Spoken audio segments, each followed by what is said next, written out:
Bonjour tout le monde, aujourd'hui je vais vous apprendre comment acheter une entreprise de A à Z et comment trouver des investisseurs pour financer près de 95% de cette acquisition. Donc pour commencer, je vais vous passer à travers mon histoire, qu'est-ce que j'ai fait pour acheter 4 entreprises, puis comment toi aussi tu peux y arriver sans avoir de grosses études en finance ou d'hériter d'argent. Je suis un gars qui est né de la ville de Québec, j'ai pas étudié en finance, j'ai pas hérité d'aucun argent, puis aujourd'hui mon but c'est de te donner la passion pour l'achat d'entreprise, te montrer comment ça m'a aidé à devenir indépendant financièrement pour que toi aussi, ça puisse t'aider peut-être à bâtir la vie dont tu veux. Donc, sans plus attendre, on va commencer sur mon histoire. Évidemment, comme tu peux le voir là ici à l'écran, c'est pas un get rich quick scheme. OK? Ce que tu vas voir aujourd'hui, c'est des choses qui sont boring, entre guillemets. Je te parle pas de crypto, je te parle pas de trading, je te parle pas d'e-commerce. C'est quelque chose qui existe depuis plus de 100 ans, mais que peu de gens connaissent au Québec, mais qui est utilisé un peu partout dans le monde par les banques puis les grands investisseurs. L'objectif, c'est d'acheter une entreprise, de mettre une équipe en place, de la déléguer, puis de la revendre ou de la continuer de la faire grossir, tout en générant un revenu supplémentaire. Quand on parle d'entreprise, ça peut être n'importe quoi. Ça peut être un avoto, ça peut être un cabinet comptable, une garderie pour enfants, une école de montage.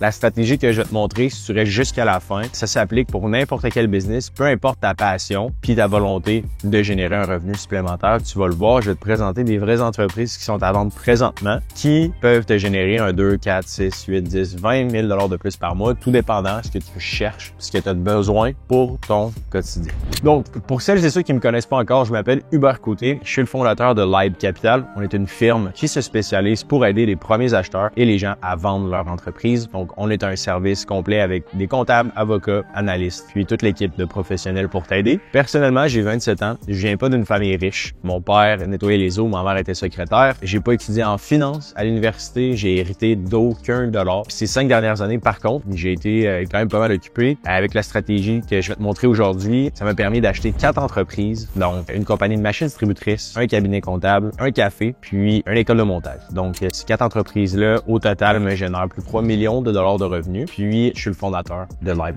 Capital. Donc, évidemment, mon parcours est quand même assez standard, dans le sens que le gros déclic, ça a été vraiment lors de ma première acquisition d'entreprise, mais mon histoire débute un peu en 2021. J'étais employé à temps plein, j'avais un job auquel je gagnais bien ma vie, mais le problème avec ça, c'est que je sentais que mon patron m'apprenait plus rien, puis j'avais un peu un feeling de plafond de verre. J'avais des bonnes conditions, mais j'avais l'impression d'être un peu menotté. On parle souvent de l'expression de la cage dorée où tu as un bon salaire, mais que tu te sens un peu limité à ta job parce que tu n'apprends plus rien, t'es pas nécessairement excité le matin en te levant d'aller travailler, mais ça paye les factures puis ça te permet d'avoir un certain style de vie. J'avais un bon VUS, j'avais une vie que j'avais pas nécessairement à me plaindre, mais il y avait quelque chose qui traînait depuis plusieurs années, puis je commençais de plus en plus à être étouffé. Je voulais vivre de ma propre passion, j'avais toujours rêvé d'avoir ma petite entreprise, puis de pouvoir un peu avoir le contrôle sur ma vie, sur mon horaire, de pas nécessairement être pris dans le trafic ou d'être dans des rencontres que j'étais obligé de faire. Puis c'est à ce moment-là que, par hasard, je suis tombé sur ma première acquisition d'entreprise. Donc, c'est une entreprise de machines distributrices. Donc, ce que tu vois des fois dans les hôpitaux ou dans les universités, eh ben moi, c'était des machines distributrices qui étaient déjà sur place. Ce que j'ai acheté, c'était 12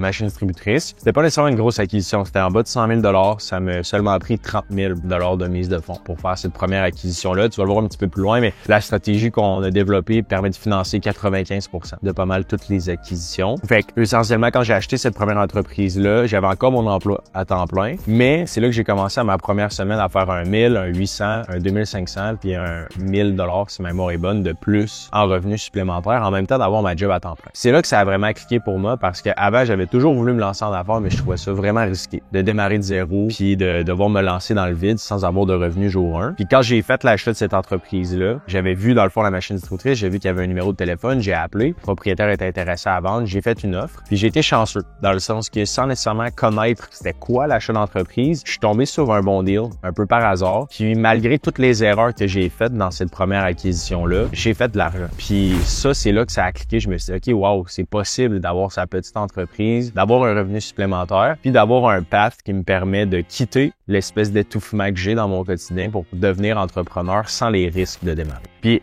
ensuite de ça, évidemment, tu vas me dire, ouais, mais Hubert, c'est pas un 1000 ou un 2000 de plus par mois qui permet de quitter mon emploi, je suis d'accord. Mais c'est à ce moment-là, essentiellement, que j'ai fait ma deuxième acquisition d'entreprise. Puis, lors de ma deuxième acquisition d'entreprise, c'est là que je me suis rendu compte que le propriétaire se dégageait 2000 $ de plus par semaine. Fait que là, tu comprends que ces revenus-là se sont additionnés avec les revenus de la machine distributrice. Puis, c'est là que ça a commencé à devenir substantiel du point où j'ai pu quitter par la suite l'emploi où j'ai tout fait. Puis, de fil en aiguille, j'ai répété le même modèle comme en immobilier quand tu achètes des portes. Sauf que la différence, c'est que tu n'as pas besoin d'avoir beaucoup de portes. Tu peux acheter juste quelques entreprises puis avoir un revenu supplémentaire. Comme tu peux le voir ici, j'essaie d'être le plus transparent possible. Je sais qu'il y a beaucoup de scams puis de fraudes en ligne qui parlent de certains exploits qu'ils ont fait. Il faut aller me voir sur le registre des entreprises du Québec. C'est des informations qui sont publiques pour voir c'est qui les propriétaires des entreprises. J'ai fait l'achat du cabinet comptable qui me génère 1,3 million de $ de revenus, le café 250 000 $ de revenus, puis l'école de montage 500 000 $ de revenus. Les acquisitions, je les ai fait via soit de la prospection hors marché, je vais en parler un petit peu plus loin, puis également sur la vitrine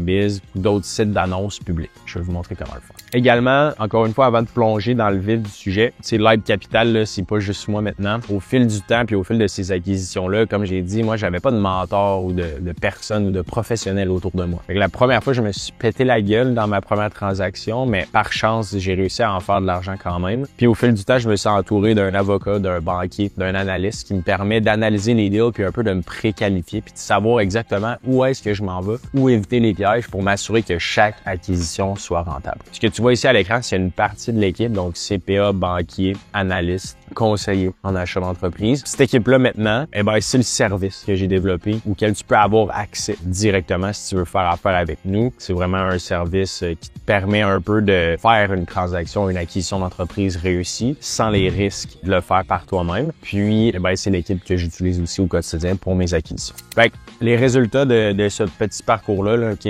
Encore une fois, je dis pas ça pour braguer ou me la péter. Je fais juste là pour te motiver puis te montrer que peu importe tu viens de où, même si t'as pas un gros background ou t'as pas hérité de quoi que ce soit, si t'es prêt à travailler fort puis que tu comprends la stratégie puis tu l'appliques, c'est possible d'y arriver. Okay? Je suis un petit gars de l'ancienne Lorette qui a pas de background majeur en business puis qui a juste appris au fil du temps. Fait que ces 5 dernières années, 4 entreprises achetées, un chiffre d'affaires de 3 millions. Beaucoup de gens me demandent, OK, mais quand tu achètes une entreprise, c'est quel genre de revenu tu peux générer? Tu as parlé de 1000 $ de plus par mois ou comme tu as parlé de 20 000. C'est quoi la mécanique derrière ça? Évidemment, comme je l'ai dit, un chiffre d'affaires, un revenu, ça veut dire pas grand-chose. Ce qu'on veut savoir, c'est après avoir payé la dette, combien ça génère réellement. Fait que si vous voyez, j'ai mis un tableau à l'écran qui explique un peu l'acquisition du cabinet comptable, comment est-ce que je le structure puis combien de revenus supplémentaires ça génère. Fait que je l'ai acheté à 1,3 million. Le profit mensuel de cette entreprise-là est de 37 500. Puis le remboursement de la dette est d'environ de 50 à 70 %. Fait que ici, comme tu peux le voir, le profit mensuel par mois, après avoir payé la dette, les employés, l'inventaire, tout ce que tu veux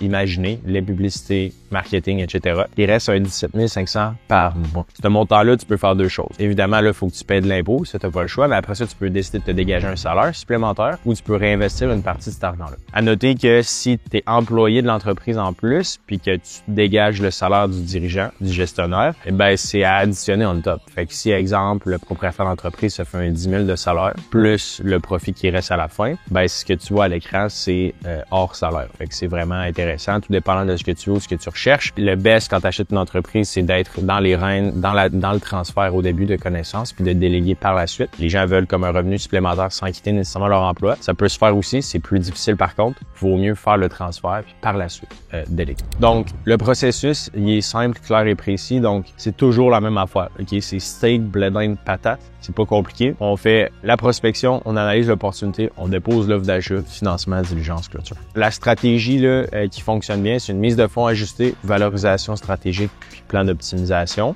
Puis, c'est ça. On accompagne là, plusieurs genres de personnes, techniciens, professeurs, policiers, ingénieurs, pompiers, cuisiniers, femmes à la maison. Tout est possible. Un autre élément important, qui est le premier, c'est comment trouver une entreprise à vendre. Fait que là, on pose la question maintenant, comment acheter une entreprise? Et voici comment faire. Fait que pour commencer, tu peux aller sur un site comme d'annonces, OK? Fait qu'il y en existe plusieurs, les sites d'annonces. Ici, comme tu peux le voir, il existe acquisition.biz, il existe Mon entreprise à vendre, Centris, puis le CETEC. Un coup que ça, c'est là, on va aller en visiter une ensemble. Par exemple, acquisition.biz. Ça, c'est là où il y a plein d'entreprises à vendre, OK? Puis, dans le fond, moi, de la façon que je sélectionne, c'est un revenu supplémentaire. Fait que si, par exemple, ton but, c'est de faire un 5 000 $ de plus par mois, j'irai chercher une entreprise qui génère au moins 100 à 150 000 $ de profit. Fait que là, ici, on va prendre une entreprise quelconque. Fait que ça ici. une garderie.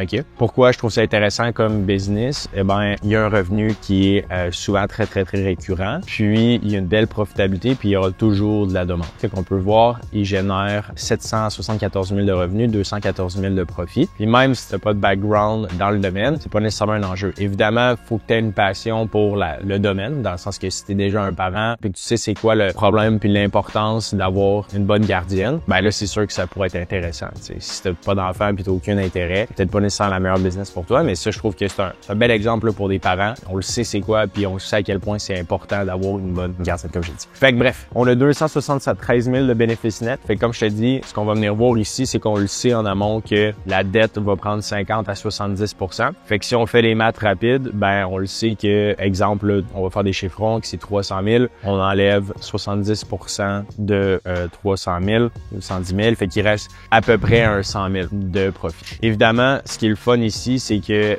il y a déjà une équipe en place. Puis les raisons de la vente, c'est la retraite. Fait que souvent, ça, c'est la chose. C'est quand les entreprises sont à vendre, tout le monde me dit « Ouais, mais Hubert, c'est-tu parce qu'il y a un problème dans le business ou il y a anguille sous roche? » Non. La réalité, c'est qu'il y a des dizaines de milliers d'entreprises en ce moment qui doivent changer de main à cause du grand transfert. Le grand transfert, c'est quoi? C'est la génération des baby boomers qui doit aller à la retraite. Puis souvent, les enfants veulent pas nécessairement reprendre la business. Fait que c'est une super opportunité en ce moment. Puis ça ici, c'est le cas typique d'une business qui est à vendre. Ensuite de ça, on peut voir à l'écran, options de financement, est ouvert à discuter des options de financement, puis elle est prête à l'accompagner aussi. L'autre chose que les gens me disent quand ils ont peur de faire l'achat d'une première entreprise, puis by the way, c'est bien correct, j'avais la même crainte au début, c'est d'avoir un peu le syndrome de l'imposteur. J'ai jamais eu de garderie, je sais pas comment gérer une équipe, etc. Mais dites-vous que tu es coaché par l'ancien propriétaire, puis il va tout te montrer comment faire. Puis dans ce cas-là, il y a déjà une équipe qui s'occupe de faire le day-to-day. Ça, c'est intéressant. Par rapport au prix demandé, ben ce qui est le fun ici, c'est que tu as besoin, pour faire un 100 000 de plus en revenus par année, ben tu as à peu près besoin pour ça de 50 000 de mise de fonds. Fait qu'un exemple qui demande 1 million, ça va se vendre autour de peut-être 1 150 000. Il demande peut-être qu'on peut l'avoir pour 1 million. 5% de ça, 50 000, tout simplement. Okay? Fait que pour 50 000 $, dans ce cas-là, tu pourrais faire un 100 000 de plus par année pendant 5, 10, 15, 20, 30 ans. Fait que c'est ça le pouvoir d'acheter une entreprise. C'est avant de faire ça en immobilier, on s'entend, ça en prend des portes. Ça en prend beaucoup.